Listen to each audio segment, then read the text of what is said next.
Welcome to Break It Off, a brand new English talk show by HKeye, where we'll be shattering stereotypes from all professions. I'm your host, Melody Chan, and today I'm joined with Cynthia Ho, who has been a sex therapist for 15 years. We're here today because we're talking about sexual health, and I see you brought some tools with you. This is just a really cute version of a penis. I usually put this in my consultation room just in case I need to show some patient about anatomy of the penis. I'll take this out. It's just a little decoration I put in my room. And it's quite popular in Taiwan. It's very popular in Taiwan. They have it in different sizes, different colors.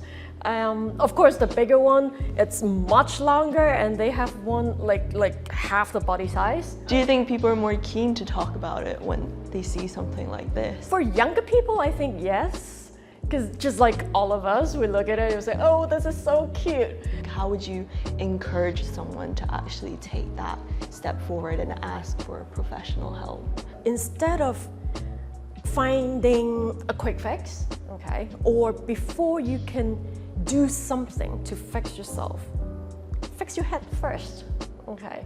Just to open up to other opportunities. Some of them did put up a big struggle before making an appointment, but then at the time when they're in the room, I try to make them feel more comfortable.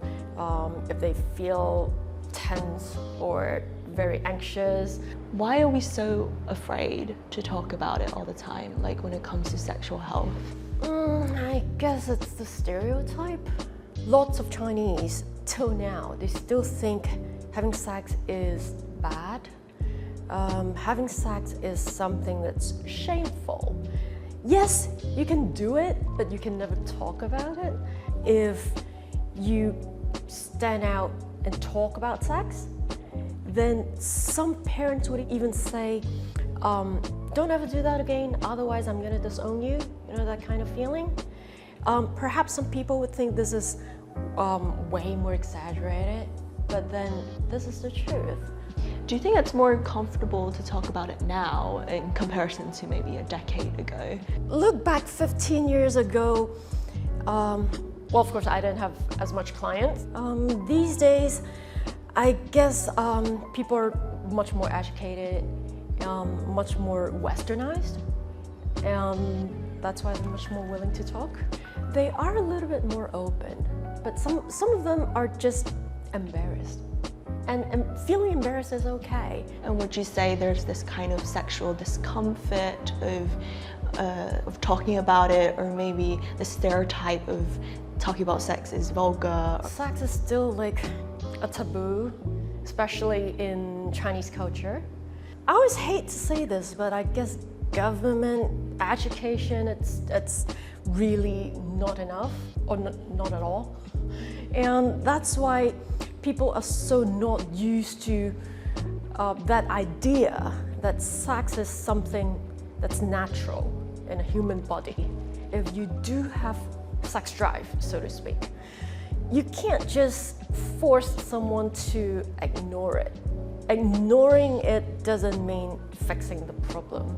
Or even though if you don't ignore it, people always tell you, or your upbringing, parents always tell you, you shouldn't touch yourself, you shouldn't read anything that's sex related, you shouldn't do anything.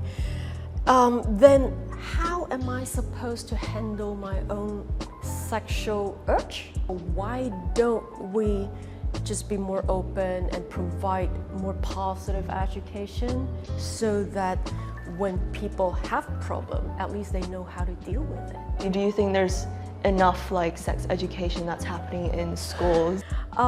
Actually, ask my nephew, okay, what kind of sex education are you learning at school? And he just answered in a very, very short sentence. We don't have sex education. And the closest thing that's closest to sex education is biology. For some international schools in Hong Kong, it's a little better. They have the Sexual Awareness Week. They actually talk with us, discuss with us, and say which grade should learn what type of information. so that when sex does happen, at least they know how to protect themselves. Exactly. And that's like the prime time when they're curious about what's happening with their bodies. Exactly. And if Hong Kong government, the education department, if they can adopt this idea and apply to schools in Hong Kong overall, I think things are going to be much better in 10 years from now. I mean, they did line up a sexual guideline, which is playing badminton, which will curb sexual urges. Like, what is your point of view on that? I think that is hilarious. Why does it have to be badminton? And why do we have to curb? If you do something else to curb it, you're telling them to ignore it. What kind of effects have you seen when it comes to like ignoring your own sexual desires? Have you seen any cases? Wow, lots of cases. Okay, the biggest issue I think is the more you ignore it, you get used to ignoring it, your body will realize, or they think, that you don't need sex. And if you don't need sex, then why do I still need to produce sex hormones for you? Okay, of course, you will still have that tiny bit of sex hormones in your body for daily usage, okay? But then it would not be enough for you to perform sex. When do you think it's like the appropriate age for young people to know about this? If you've never explored anything, you don't even know what you yourself like. And if you don't know what you like, how are you going to enjoy it? And how are you going to make your partner feel comfortable? Right? So exploring is not something wrong, I think. Just exploring in a respectful way.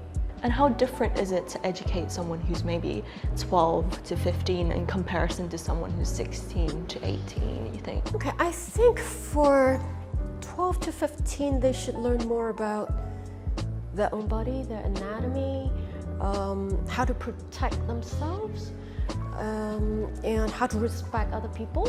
And for 16 to 18, they should learn more about, of course, respect, again, how to protect themselves, as well as more on the sexual side, as in how to protect yourself physically, okay, and how to protect other people. Learn more about STI, learn more about contraceptions. What kind of sexual education are other countries doing? Australia is one of the most open country when it comes to sex, and they have a really comprehensive primary school student sex education package. They taught the kids anatomy, of course, teaching them in a language that they understand.